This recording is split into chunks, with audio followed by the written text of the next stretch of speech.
संसद के उद्घाटन में महिला राष्ट्रपति को नहीं बुलाया। देश की शान पहलवानों को मिट्टी में मिलाया। बिल्किस बानो के आरोपियों को हार पहनाकर गले लगाया। मणिपुर की बेटियों को दिन दहाड़े नग्न घुमाया। देश की बेटी को रात के 2 बजे सरेआम जलाया। दीदी, ओ दीदी। दोस्तों, महिला आरक्षण बिल लोकसभा में पारित। 8 घंटे तक बहस चली। जानना चाहेंगे आप किसने क्या कहा। लोकसभा में महिला आरक्षण बिल पारित हो गया है। बिल के पक्ष में 554 मत पड़े, जबकि 2 सांसदों ने इसका विरोध में वोट किया। संसद की नई इमारत में कार्रवाई मंगलवार से शुरू हुई। पहले दिन कानून मंत्री अर्जुन राम मेघवाल ने महिला आरक्षण से जुड़ा विधेयक पेश किया था। इस विधेयक में संसद और महिला विधानसभाओं में से महिलाओं के लिए 33% आरक्षण देने का प्रावधान किया गया है। तो दोस्तों, अब जानते हैं कि विधेयक में क्या कहा गया है। विधेयक में कहा गया है कि लोकसभा, राज्यों की विधानसभा और राष्ट्रीय राजधानी क्षेत्र दिल्ली की विधानसभा में 1/3 सीटें महिलाओं के लिए सुरक्षित होंगी। इसका मतलब ये हुआ कि लोकसभा की 543 सीटों में से 181 सीटें महिलाओं के लिए आरक्षित होंगी। लोकसभा और राज्य की विधानसभाओं में अनुसूचित जाति और अनुसूचित जनजाति एसटी के लिए सीटें आरक्षित हैं। इन आरक्षित सीटों में से 1/3 सीटें अब महिलाओं के लिए आरक्षित होंगी। इस समय लोकसभा की 131 सीटें एसटी एससी के लिए आरक्षित हैं। महिला आरक्षण विधेयक के कानून बन जाने के बाद इनमें से 43 सीटें महिलाओं के लिए आरक्षित होंगी। इसका मतलब ये हुआ कि महिलाओं के लिए आरक्षित 181 सीटों में से 138 सीटें ऐसी होंगी जिन पर किसी भी जाति की महिला को उम्मीदवार बनाया जा सकता है, यानी इन सीटों पर उम्मीदवार पुरुष नहीं हो सकते। महिला आरक्षण बिल पर चर्चा हुई तो जवाब देते हुए कानून मंत्री अर्जुन राम मेघवाल ने क्या कहा। आज हम महिलाओं को न्याय दे रहे हैं। बिल पास करके हम महिलाओं को और सशक्त कर रहे हैं। कानून मंत्री मेघवाल ने कहा कि महिला आरक्षण बिल पारित होने के लिए सही समय है। हम बिल को अटकने नहीं देंगे। भारत लोकतंत्र की जननी है। इस बिल को पास करके हम लोकतंत्र की यात्रा में नया इतिहास रच रहे हैं। उन्होंने इस पर एक कविता भी सुनाई। नारी शक्ति तेरा वंदन, वंदन है और अभिनंदन है। नारी शक्ति की मान बढ़ेगा। सपनों को अब पंख मिलेंगे। मिलजुल कर काम करेंगे। देश हमारा विकसित होगा, दुनिया का नेतृत्व करेगा। और इसी के आगे केंद्रीय मंत्री ने क्या कहा वो भी आपको बताते हैं। केंद्रीय मंत्री अमित शाह ने कहा, महिला आरक्षण बिल पारित होते ही महिलाओं के अधिकारों के लिए एक लंबी लड़ाई का अंत हो जाएगा। अमित शाह ने आगे कहा, कुछ पार्टियों के लिए महिला सशक्तिकरण पॉलिटिकल एजेंडा हो सकता है, राजनीतिक मुद्दा हो सकता है, ये नारा चुनाव जीतने का हथियार हो सकता है, लेकिन मेरी पार्टी और मेरे नेता नरेंद्र मोदी के लिए महिला सशक्तिकरण राजनीतिक मुद्दा नहीं है, मान्यता का सवाल है। समझ रहे हो। गृह मंत्री ने कहा कि वेदों में महिलाओं को बड़ी जगह दी गई है। उन्होंने कहा कि इसके साथ महिला अधिकारों की एक लंबी लड़ाई का अंत हुआ है। अमित शाह ने कहा कि प्रधानमंत्री का महिला नीति विकास का सपना साकार हो रहा है। अमित शाह ने कहा कि कुछ लोगों ने सोशल मीडिया पर भूमिका बनाना शुरू किया कि इस विधेयक को इसलिए समर्थन ना करो क्योंकि ये परिसीमन की वजह से अभी लागू नहीं होगा। कुछ ओबीसी और मुस्लिम आरक्षण की बात करें, आप समर्थन नहीं करोगे तो क्या जल्दी आरक्षण आ जाएगा? तो भी 29 के बाद आएगा, एक बार श्री गणेश तो करो। उन्होंने आगे कहा कि मोदी जी ने बेटी बचाओ बेटी पढ़ाओ का नारा दिया। महिलाओं की सुरक्षा, सम्मान और सहभागिता। जिस दिन मोदी जी ने प्रधानमंत्री पद की शपथ ली और सरकार बनी, तब से ये सरकार श्वास और प्राण दोनों बने हुए हैं।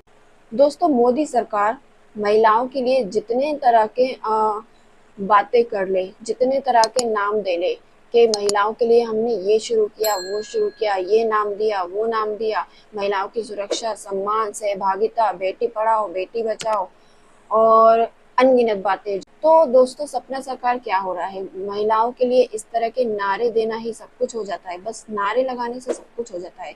आज देश में महिलाओं के क्या हालात है, क्या क्या हुआ है, वो सब कुछ आप जानते हैं। कितनी तरह की न्यूज़ें आप देखते हैं, आपको सब कुछ पता है कि कहाँ, कब से, कितना टाइम हो गया जो महिलाओं के साथ किस तरह से कैसे कैसे अत्याचार हो रहे हैं।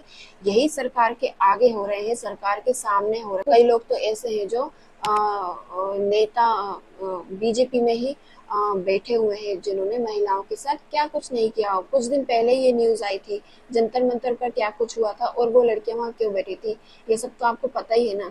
तो क्या सरकार ने उस टाइम पे कुछ किया? सरकार ने अपना मुंह खोला? कुछ किया सरकार ने? हुँ? और ये जो कह रहे हैं कि सपना साकार हो गया, तो क्या सपना साकार हुआ इनका? क्या सपना? कौन सा सपना साकार कर रही है? महिलाओं को सरेआम नंगा घुमाया जा रहा है, ये इनका सपना था? मोदी जी ने ये सपना देखा था? आगे अमित शाह ने कहा, कांग्रेस ने 5 दशक से ज्यादा शासन किया, लेकिन 11 करोड़ घरों में शौचालय नहीं था। मोदी जी ने पहले 5 साल के अंदर ही 11 करोड़ 72 लाख शौचालय बनवाए। माता बहनों बेटियों का सम्मान हुआ, सशक्तिकरण हुआ, एलपीजी कनेक्शन दिया, 3 करोड़ से ज्यादा माताओं को घर दिया। अब ये बताइए, शौचालय बनवाने से देश का विकास हो जाता है? माता बहनों बेटियों के लिए सशक्तिकरण हुआ। क्या सशक्तिकरण हुआ? माताओं को घर दिया। क्या घर दिया? किसको घर मिला है, किसको नहीं मिला, ये पूछिए ना। जिसको नहीं मिला उसके पास जाके पूछिए ना। आज भी लोग ये इस तरीके की स्कीमें जो आपने निकाली है कि ऐसा घर देंगे, ये करेंगे, वो करेंगे, जो भी आपकी योजनाएं हैं, लोग धक्के खा रहे हैं, लेकिन उनको अभी तक ना घर मिल पा रहे हैं, ना उनकी सुनवाई हो पा रही है। अरे घर तो छोड़िए, इनको खाने तक को नहीं मिल रहा है। देश के जो युवा रोजगार मांग रहे हैं, पढ़े लिखे लोग ठेला लगा रहे हैं, छोटे छोटे काम कर रहे हैं, मजदूरी कर रहे हैं, पढ़े लिखे लोग, उनको नौकरियां नहीं मिल रही, रोजगार नहीं मिल रहा, महंगाई इतनी ज्यादा हो रही है। लोग कैसे कैसे करके अपना पेट काट काट के अपने बच्चों की पढ़ाई पूरी करवा रहे हैं। कैसे कैसे हालात है लोगों के घर में, आप जाकर देखते हो। आपने बोल दिया शौचालय बनवा दिए, शौचालय बनवाने से देश का विकास हो जाता है? देश के युवा, आज की जनरेशन धक्के खा रही है। जैसे रोड पे पड़ी है, कैसे कैसे केस सामने आ रहे हैं। इतनी बेरोजगारी बढ़ती जा रही है कि लोग किस तरह के गलत कदम उठा रहे हैं, उनका दिमाग काम करना बंद कर दिया है। और आप कह रहे हो कि हमने देश को आगे बढ़ा दिया, देश का विकास किया है। देश की कितनी कितनी ज्यादा महंगाई देश में बढ़ती जा रही है, बढ़ती जा रही है, बढ़ती जा रही है, कम होने के तो नाम नहीं ले रही। चलो बढ़ गई तो बीच में रुकने का नाम भी नहीं ले रही, बढ़ती जा रही है, बढ़ती जा रही है, बढ़ती जा रही है। तो इससे देश का विकास हो जाता है।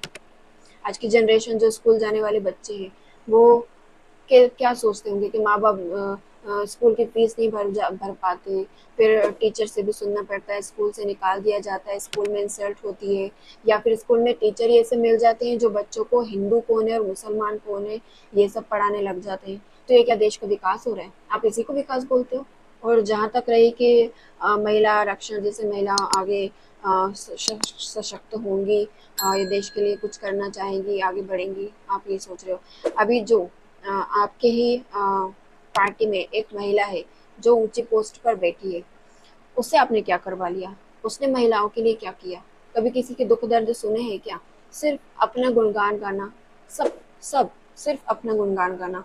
चाहे वो मोदी हो, चाहे अमित शाह हो, चाहे उनकी पार्टी का कोई भी नेता हो, चाहे कोई भी प्रवक्ता हो, चाहे कोई भी महिला हो, स्मृति ईरानी हो, सिर्फ अपना गुणगान गाना। और विपक्ष ने क्या किया उसमें खामियां निकालना। अरे विपक्ष जो कर रहा है, विपक्ष डूब जाए, आपको उससे क्या मतलब? आप क्या कर रहे हो और आपने क्या किया और आगे आप क्या करोगे, इस बारे में आप बात क्यों नहीं करते? आगे हम ये करेंगे, ये बात तो आप करते हो, लेकिन कब करते हो? करेंगे करेंगे करेंगे करते आपने 10 साल ऐसे निकाल दिए। कब करेंगे? कब करेंगे? इस सवाल का जवाब कौन देगा? तो दोस्तों आगे चलते हैं। कांग्रेस नेता सांसद राहुल गांधी ने भी कहा कि महिला आरक्षण बिल में ओबीसी अन्य पिछड़ा वर्ग का कोटा होना चाहिए। राहुल गांधी ने कहा कि ओबीसी रिजर्वेशन इस बिल में शामिल होना चाहिए। भारत की आबादी के बड़े हिस्से को आरक्षण मिलना चाहिए जो इसमें नहीं है। उन्होंने कहा, मेरे अनुसार इस बिल में एक चीज ऐसी है जिससे ये अधूरा है, वो है ओबीसी रिजर्वेशन। भारत की बड़ी महिला आबादी को इस रिजर्वेशन में शामिल करना चाहिए था। इसके अलावा दो चीजें ऐसी भी हैं जो अजीब हैं।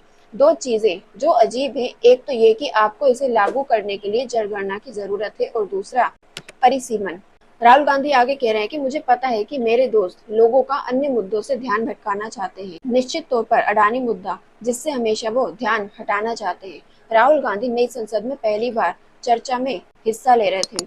उन्होंने कहा कि ये एक अच्छी इमारत है, लेकिन मैं इस प्रोसेस में भारत की राष्ट्रपति को देखना चाहता था। वो एक महिला है और एसटी कम्युनिटी से आती है, और ये अच्छा होता कि इस बदलाव में वो दिखती। तो दोस्तों राहुल गांधी ने भी ये जो बात की राष्ट्रपति के बारे में, इसमें आप बताइए क्या गलत कहा?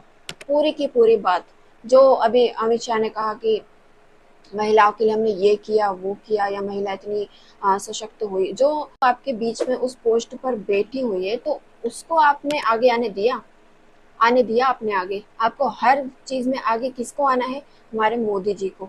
मोदी जी का नाम होना है। जो लोग कहते हैं ना कि मोदी जी ने इतना कर दिया, मोदी जी ने इतना कर दिया, मोदी जी ने भारत का नाम आगे कर दिया, तो लोगों के मुंह पर मोदी का नाम ही क्यों होता है? भारत का नाम क्यों नहीं होता? इंडिया का नाम क्यों नहीं होता? क्योंकि मोदी सिर्फ खुद का ही नाम कर रहे हैं, हर जगह वो खुद को ही दिखाना चाहते हैं। तो ये सही बात है ना, राष्ट्रपति को उस टाइम पे जो प्रोसेस चल रहा था, नई संसद भवन का जो उद्घाटन हुआ था, उस टाइम पे राष्ट्रपति जो महिला थी, जिनका ये अधिकार था, उस टाइम पे वो वहां पर मौजूद ही नहीं थी। तो आगे आप अभी आप जो ये बिल या आरक्षण का जो बातें कर रहे हो, या महिलाओं के बारे में बातें कर रहे हो, तो आगे आप किसी को क्या मौका दोगे? जब आपने राष्ट्रपति को भी मौका नहीं दिया, तो आप आगे किस महिला को मौका दोगे? कौन सी महिला आपसे इस चीज की उम्मीद करेगी? है आपके पास इस बात का जवाब? ओके, तो राहुल गांधी ने कहा कि वो एक महिला है और एसटी कम्युनिटी से आती है, और ये अच्छा होता कि इस बदलाव में दिखती वो। आगे वायनाड के सांसद ने कहा, अदानी मुद्दे के अलावा सरकार जातिगत जनगणना से भी लोगों का ध्यान भटकाना चाहती है। जैसे कि विपक्ष ये मुद्दा उठाती है, बीजेपी तुरंत कुछ नया ले आती है।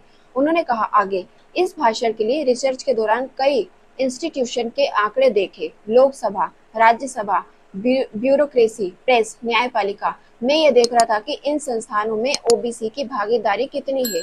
ये सवाल मैं पूछ रहा था। हिंदुस्तान के सेक्रेटरी 19 में से सिर्फ 3 ओबीसी से है। और सुनिए, घबराइए मत, डरो मत। इस पर सदन में काफी शोर भी हुआ, क्योंकि शोर तो होना लाजमी है, क्योंकि बीजेपी भाजपा के जो नेताओं से कोई भी सरकार के, मोदी सरकार से या इनके कोई भी नेता से कोई भी कुछ भी सवाल करता है, तो उस पर शोर तो होता ही है। विपक्ष की आवाज दबाई जाती है, विपक्ष को गलत ठहराया जाता है, लेकिन वो जो सवाल होता है वो एकदम सही सवाल होता है, उसका जवाब नहीं दिया जाता, बल्कि उनकी और पुरानी बातें उखेड़ के और उसी पर बहस शुरू हो जाती है। लेकिन जो सवाल है उसका जवाब कभी भी नहीं दिया जाता। तो इस पर सदन में काफी शोर हुआ। आगे राहुल गांधी ने कहा, ये ओबीसी कम्युनिटी का अपमान है। तो सवाल उठता है कि इस देश में कितने ओबीसी हैं, कितने दलित हैं और कितने आदिवासी हैं, और उन सबका जवाब सिर्फ जातिगत जनगणना से मिल सकता है। मेरा सरकार को एक सुझाव है कि सबसे पहले ये बिल आज पास कीजिए। मतलब कौन सा बिल? महिला रिजर्वेशन ये लागू कीजिए। परिसीमन और जनगणना की जरूरत नहीं है। 23% सीधा महिलाओं को दे दीजिए। इससे पहले कांग्रेस के पूर्व अध्यक्ष सोनिया गांधी ने भी आरक्षण बिल का समर्थन किया और इसे पूर्व प्रधानमंत्री राजीव गांधी का सपना बताया।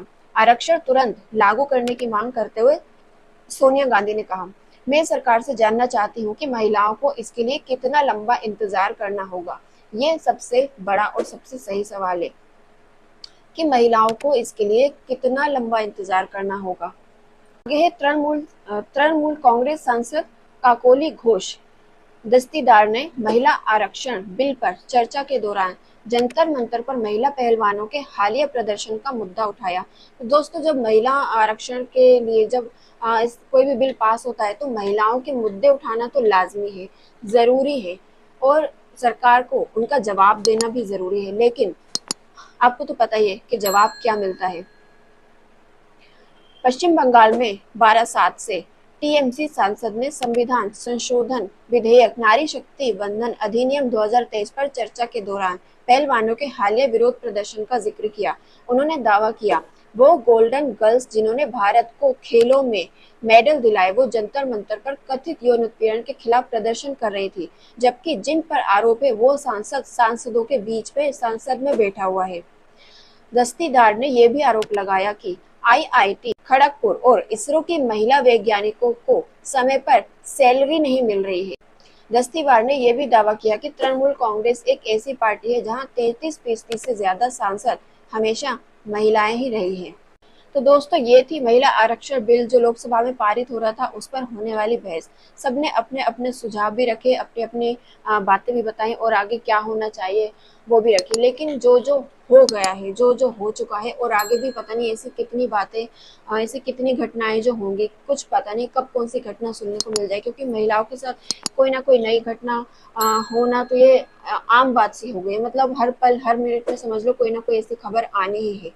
तो आगे सरकार अब बातें तो कर रही है, लेकिन क्या करेगी उसके बारे में कोई जवाब तो है नहीं, क्योंकि कुछ कह नहीं सकते, क्योंकि उम्मीद भी नहीं है कि ऐसा कुछ भी सरकार करने वाली है। सिर्फ नारे दे देगी, अभी जो नारे हैं आगे और नए नए नारे दे देगी, उसके आगे उसके अलावा सरकार क्या करेगी। और इस सारे जो आरक्षण, महिला आरक्षण का जो ये बिल पास हो रहा है, इस बात पर, और जो सारे टॉपिक इस बीच में निकल के आए महिलाओं के लेकर, जैसे राष्ट्रपति हो गए, जंतर मंतर पर जो पहलवान हो गए, मणिपुर का सिस्टम हो गया, और उससे पहले भी कई सारी ऐसी घटनाएं हो गई, हाथरस हो गई, बिल्किस बानो हो गया, ऐसी अनगिनत घटनाएं हैं, अनगिनत घटनाएं, टॉपिक हैं महिलाओं की, महिलाओं को लेकर अनगिनत न्यूज़ें हम आती रहती हैं। तो इन सबको आप किस तरीके से देखते हैं और इन पर क्या कहना चाहते हैं, अपनी राय कमेंट बॉक्स में रखना ना भूलेगा। फिर मिलेंगे इस तरह की नेक्स्ट वीडियो में। धन्यवाद।